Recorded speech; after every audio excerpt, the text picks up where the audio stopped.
Hello everyone, I'm Astha and welcome to my YouTube channel Government Job Genuine Notification. So finally SSC की तरफ से SSC CHSL 2024 का notification release कर दिया गया है। CHSL एग्जामिनेशन ये 12th पास कैंडिडेट के लिए है। ऑल इंडिया वैकेंसीज होती है, ऑल इंडिया लेवल की भर्ती है। सो 12th लेवल या 12th के बाद अगर आप जॉब करना सोच रहे हैं कि आफ्टर 12th गवर्नमेंट जॉब, तो बेस्ट अपॉर्चुनिटी है आप सभी के लिए।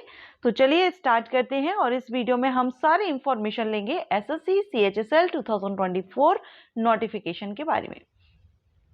तो यहाँ पर आप देखेंगे सबसे पहले इंपॉर्टेंट डेट्स देखेंगे। SSC CHSL means combined higher secondary level examination and इसमें इंपॉर्टेंट डेट्स अगर देखें तो सबसे पहले यहाँ पर ऑनलाइन एप्लीकेशन सबमिशन स्टार्ट हो चुके हैं 8 अप्रैल 2024 से और ये 7 मई 2024 तक एप्लीकेशन चलेंगे।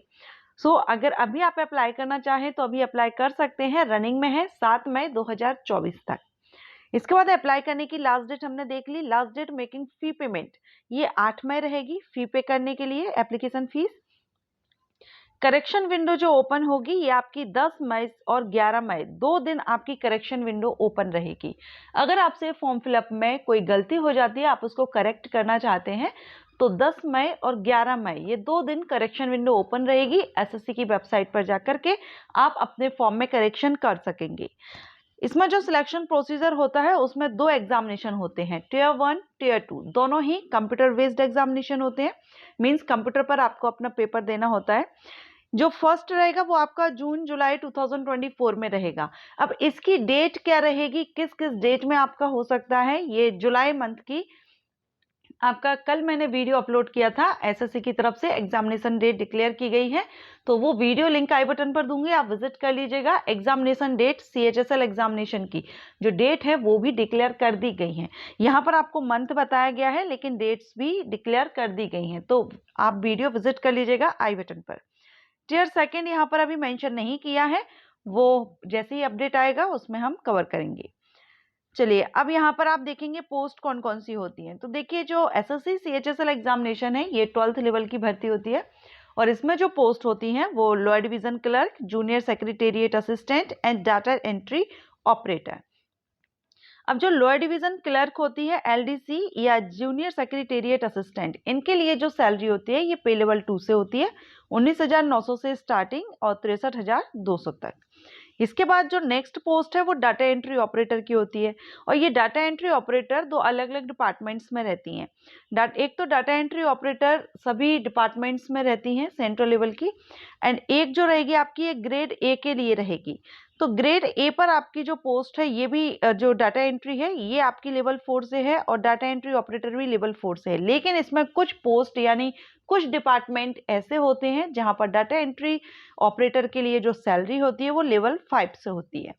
ठीक है, तो कुछ डिपार्टमेंट्स में आपको लेवल 5 से रहेगी और मैक्सिमम में आपको लेवल 4 से रहेगी। टोटल जो वैकेंसीज हैं 3,712 टोटल वैकेंसीज यहाँ पर SSC CHSL की डिक्लेयर की गई हैं। एलिजिबिलिटी क्राइटेरिया में देखेंगे कौन इसमें अप्लाई कर सकता है, तो इंडियन सिटीजन इसमें अप्लाई कर सकते हैं। आप किसी भी स्टेट से बिलोंग करते हो आप इसमें एलिजिबल रहेंगे, अप्लाई कर सकते हैं अगर आप एक इंडियन सिटीजन हैं। इसके बाद अगर हम एज देखेंगे तो देखिए एज क्राइटेरिया जो रहेगा वो आपका 18 से 27 साल है, 18 to 27 ईयर। ये अनरिजर्व कैटेगरीज के कैंडिडेट के लिए है। जो रिजर्व कैटेगरी से बिलोंग करते हैं उनको यहाँ पर एज रिलैक्सेशन दिया जाता है सेंट्रल गवर्नमेंट रूल्स के अकॉर्डिंगली।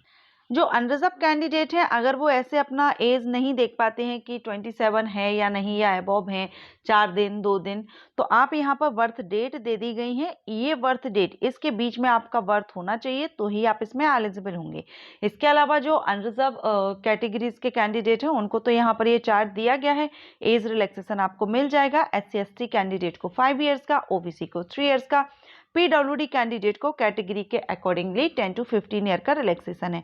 एक्स सर्विसमैन के लिए भी है, बाकी अदर कैटेगरीज भी हैं जिसमें आपको एज रिलैक्सेशन मिल जाता है।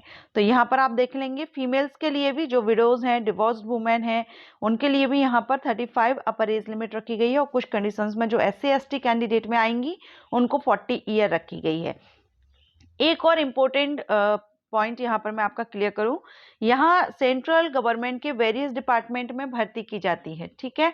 अब जो एक डिपार्टमेंट है BRO, बॉर्डर रोड ऑर्गेनाइजेशन, इसके लिए सिर्फ और सिर्फ मेल कैंडिडेट अप्लाई करेंगे, ठीक है। बाकी सभी के लिए मेल फीमेल एलिजिबल हैं, अदर डिपार्टमेंट्स में सभी में मेल फीमेल एलिजिबल हैं, लेकिन सिर्फ जो BRO रहेगी इसमें ओनली मेल कैंडिडेट एलिजिबल रहेंगे, फीमेल एलिजिबल नहीं रहती। एजुकेशन क्वालिफिकेशन देखेंगे तो देखिए, data entry operator and data entry operator grade A, ये आपका इन ministry of consumer affair, foods and public distribution and ministry of culture, इसके लिए जो एसेंशियल क्वालिफिकेशन है वो 12th पास मांगी गई है साइंस स्ट्रीम से, जिसमें कि आपका मैथमेटिक्स एज अ सब्जेक्ट होना चाहिए। मींस PCM से अगर आपने किया हुआ है 12th, तो आप डाटा एंट्री ऑपरेटर, जो कि डिपार्टमेंट रहेगा ministry of consumer affairs, food and public distribution and ministry of culture, इनके लिए। बाकी जितनी भी LDC पोस्ट हैं JSA या डाटा एंट्री ऑपरेटर की, जो कि अलग अदर डिपार्टमेंट्स में रहेंगी, इन डिपार्टमेंट्स को छोड़ करके बाकी अदर जितने भी डिपार्टमेंट्स हैं उनमें अगर आप अप्लाई करते हैं, चाहे वो डाटा एंट्री ऑपरेटर हो, LDC हो या JSA हो, उनके लिए 12th पास मांगा गया है किसी भी स्ट्रीम से, ठीक है। तो ये डिपार्टमेंट वाइज है कि डिपार्टमेंट, अगर आप ये डिपार्टमेंट चूज करते हैं यहाँ पर जो मेंशन किए गए हैं, तो फिर आपका साइंस स्ट्रीम से होना चाहिए 12th। बाकी सभी डिपार्टमेंट्स में LDC की पोस्ट हो, चाहे JSA की पोस्ट हो, चाहे डाटा एंट्री ऑपरेटर की हो, सभी में 12th पास मांगा गया है किसी भी स्ट्रीम से। और ये जो आपका 12th है ये 1 अगस्त 2024 तक आपका कंप्लीट होना चाहिए। मींस अगर जो अभी जिन्होंने 12th का रिजल्ट आया हुआ है वो यहाँ पर एलिजिबल रहेंगे, बाकी अदर जो पहले भी 12th कंप्लीट कर चुके हैं वो भी यहाँ पर एलिजिबल रहेंगे अगर आप इस क्राइटेरिया में आ जाते हैं। एप्लीकेशन फीस यहाँ पर देखेंगे तो SSC की जितनी भी वैकेंसीज आती हैं उन सभी में आपको 100 रुपीज़ एप्लीकेशन फीस रहती है, जो कि अनरिजर्व कैटेगरीज के कैंडिडेट के लिए रहती है। जो रिजर्व कैटेगरीज के कैंडिडेट रहेंगे उनको फीस पे नहीं करनी होती है। जैसे कि आप यहाँ देखेंगे SC/ST candidate, PWD candidate, ex serviceman candidate, इनके लिए फीस माफ होती है, कोई भी फीस। और ऑल फीमेल कैंडिडेट किसी भी कैटेगरी से बिलोंग करती हूँ, इनको फीस पे नहीं करनी होती है, फीस माफ होती है। देखिए, करेक्शन विंडो आपकी 10 मई और 11 मई को ओपन रहेगी, लेकिन इसमें करेक्शन के लिए आपको चार्ज पे करना होता है 200 रुपये। एक भी अगर आप करेक्शन करते हैं तो उसका 200 रुपये है। बाकी अगर आप फर्स्ट टाइम रहेगा एंड 500 आपका, अगर आप बार बार करेक्शन करेंगे तो उसमें फिर आपका चार्ज 500 रहेगा। इसलिए कोशिश कीजिए कि फर्स्ट टाइम में ही जब आप फॉर्म फिलअप कर रहे हैं तो आप करेक्ट फॉर्म फिलअप कीजिएगा, अदरवाइज आपको करेक्शन के टाइम पर चार्जेस देने होंगे। एग्जामिनेशन सेंटर देखेंगे तो इसमें एग्जामिनेशन सेंटर ऑल इंडिया में रहते हैं। SSC वैकेंसीज जितनी भी आती हैं उन सभी में आपको ऑल इंडिया में एग्जामिनेशन सेंटर है। आपको आपके शहर में, मींस आपका जो नियर डिस्ट्रिक्ट है वहां पर आपको यहाँ आपका जो एग्जामिनेशन सेंटर है वो आपको मिल जाएगा। कुछ सेंटर्स आपको जब फॉर्म फिल करेंगे तो प्रेफरेंस फिल करना होता है, उसमें से कोई एक सेंटर आपको मिल जाता है। इसी तरह से आपको जो पोस्ट है, अगर क्वेश्चन आता है कि किस पोस्ट के लिए हम अप्लाई करेंगे, तो अप्लाई सभी के लिए एक ही है, एक ही फॉर्म अप्लाई करना है, एक ही एग्जामिनेशन होगा सभी के लिए। लेकिन जो प्रेफरेंस आपसे फॉर्मेट दिया जाता है उसमें आपको प्रेफरेंस फिल करना होता है post wise, department wise. Post तो हमें पता है LDC, JSA और डाटा एंट्री ऑपरेटर, लेकिन डिपार्टमेंट वाइज आपको प्रेफरेंस फिल करना होगा। सिलेक्शन प्रोसीजर में इसमें टियर 1 और टियर 2 दो टियर होते हैं। दोनों टियर में आपका जो टियर 1 रहेगा पहले हम वो समझेंगे, उसके बाद हम टियर 2 समझेंगे।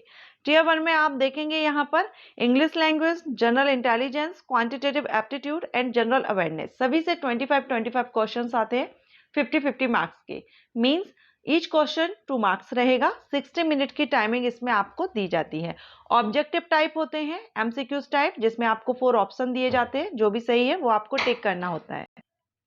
एंड इसमें नेगेटिव मार्किंग भी रहती है, 0.50 मार्क माइनस किया जाता है अगर आप रॉन्ग आंसर देते हैं, ठीक है। एंड ये जो एग्जाम रहेगा आप किस किस लैंग्वेज में दे सकेंगे वो भी हम आगे वीडियो में जानेंगे। बेसिकली यहाँ पर 13 आई थिंक लैंग्वेजेस हैं जिनको सिलेक्ट किया गया है, और उन 13 लैंग्वेजेस में आप अपना ये एग्जाम दे सकते हैं, आगे हम वीडियो में जानेंगे। अगर आप टियर 1 क्लियर कर लेते हैं तो उसके बाद आप टियर 2 के लिए एलिजिबल हो जाते हैं। टियर 2 आपका अलग अलग सेक्शन वाइज डिवाइड किया गया है, 3 सेक्शन इसमें डिवाइड किए गए हैं, section 1, section 2 and section 3।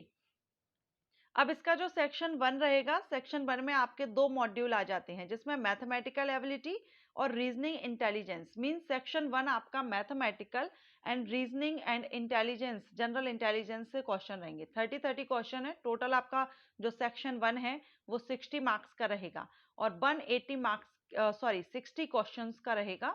180 marks इसमें आपसे टोटल क्वेश्चंस का 60 का 80, यानी ईच क्वेश्चन 3 मार्क्स का रहेगा और 1 आवर की टाइमिंग आपको सेक्शन 1 में मिल जाती है। जैसे ही आपका 1 घंटा कंप्लीट होगा तो सेक्शन 1 का जो आपका ओपन रहेगा आपके सामने वो हट जाएगा और आपका आ जाएगा सेक्शन 2। ऐसा नहीं होगा कि पहले आप सेक्शन 2 को कंप्लीट कर लें उसके बाद सेक्शन 1 को कंप्लीट करेंगे। जो आपको स्टार्टिंग में सेक्शन 1 के लिए ही 1 घंटे का टाइम मिलेगा, 1 घंटे में आपको सेक्शन 1 कंप्लीट करना है।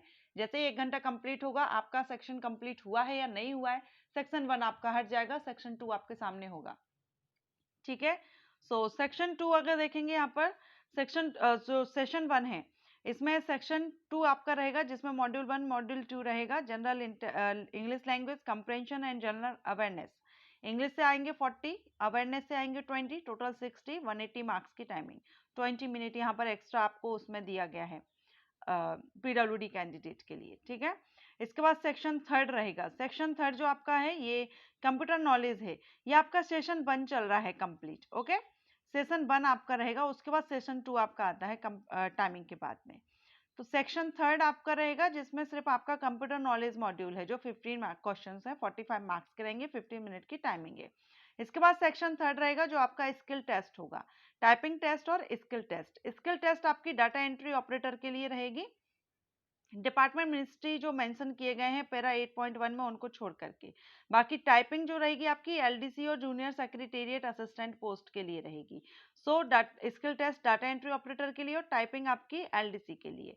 अब यहाँ पर आप अगेन समझ सकते हैं सेक्शन 1, सेक्शन 2, सेक्शन 3 सभी में 2-2 मॉड्यूल यहाँ पर हैं। सेक्शन 3 में एक ही मॉड्यूल है, बाकी फर्स्ट और सेकेंड में 2-2 मॉड्यूल है जो हमने यहाँ टॉपिक वाइज देख लिए। ठीक है, सॉरी, सेक्शन 1, सेक्शन 2, सेक्शन 3 सभी में 2-2 मॉड्यूल यहाँ पर दिए गए हैं।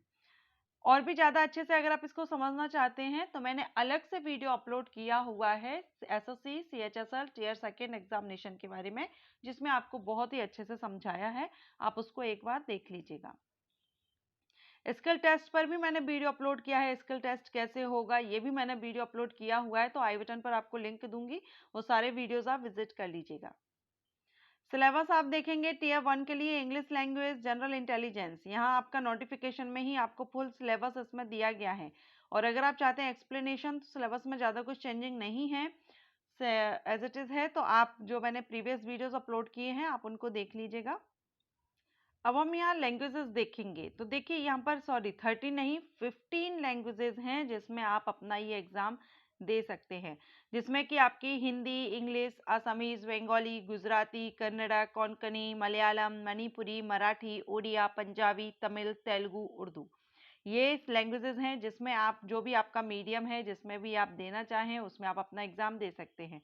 Physical efficiency test and physical standard test. देखिए अब ये जो फिजिकल स्टैंडर्ड टेस्ट है और फिजिकल एफिशिएंसी टेस्ट है ये सभी के लिए नहीं है, ये सिर्फ उनके लिए है जो बीआरओ में ज्वाइनिंग लेंगे। बीआरओ में जो इंटरेस्टेड हैं उनके लिए यहाँ पर फिजिकल रिक्वायरमेंट रखी गई है, बाकी अदर डिपार्टमेंट्स के लिए कोई भी फिजिकल रिक्वायरमेंट नहीं है।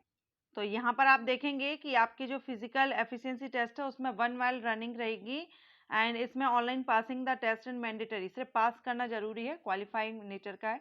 10 मिनट का आपको इसमें टाइम दिया जाएगा 1 माइल रनिंग में। And standard test, physical standard test में देखिए जॉन वाइज यहाँ पर आपकी हाइट बताई गई है, क्योंकि वीआरओ में सिर्फ मेल कैंडिडेट ही जाएंगे, फीमेल कैंडिडेट नहीं जाएंगी, तो यहाँ पर मेल कैंडिडेट के लिए हाइट दी गई है आपके जोन वाइज। तो आप यहाँ पर और आप वेट दिया गया है एंड चेस्ट दिया गया है, तो ये आप 4 देख लीजिएगा आप किस जोन से बिलोंग करते हैं, वहाँ पर मेल कैंडिडेट के लिए कितना है। जैसे अगर आप सेंट्रल जोन से हैं तो 157 सेंटीमीटर हाइट मांगी गई है, साउथर्न जोन से हैं तो 157 सेंटीमीटर हाइट मांगी गई है, बाकी रिलैक्सेशन भी दिया गया है कैटेगरी के हिसाब से। तो ये सिर्फ बीआरओ के लिए है, जो भी बीआरओ में जाना चाहेंगे उनके लिए यहाँ पर ये रखा गया है मेल कैंडिडेट के लिए। ओके, सो फाइनली हमने जो एसएससी सीएचएसएल 2024 का नोटिफिकेशन है इसमें हमने सारे जो इंपॉर्टेंट पॉइंट्स है वो तो हमने कवर कर लिए हैं। फिर भी आप एक बार अप्लाई करने से पहले इसका नोटिफिकेशन एक बार ज़रूर चेकआउट कर लीजिएगा अपने हिसाब से। एंड और भी इससे रिलेटेड मैंने वीडियोस अपलोड किए हुए हैं जिनके लिंक आपको आई बटन पर दूंगी। लाइक इसका एग्ज़ाम, जैसे कि टियर सेकंड का जो एग्ज़ाम पैटर्न अगर आप नहीं समझ पा रहे हैं तो उसमें मैंने बहुत अच्छे से एक्सप्लेन किया है। थर्ड, इसमें प्रेफरेंस कैसे देते हैं उस पर भी मैंने वीडियो अपलोड किया है, सिलेबस पर भी वीडियो अपलोड किया है। तो जितने भी मैंने वीडियो CHSL से रिलेटेड है, जितना पॉसिबल हो सकेगा लिंक आपको आई बटन पर दूंगी। और भी ज़्यादा अगर आप SSC से रिलेटेड जो भी पोस्ट हैं उसके बारे में इंफॉर्मेशन चाहते हैं तो SSC जॉब प्रोफाइल नाम से मैंने प्लेलिस्ट क्रिएट की है जिसमें आपको SSC की सभी पोस्ट के बारे में इंफॉर्मेशन दी गई है। तो आप उस प्लेलिस्ट को भी विजिट कर लीजिएगा। Thanks for watching.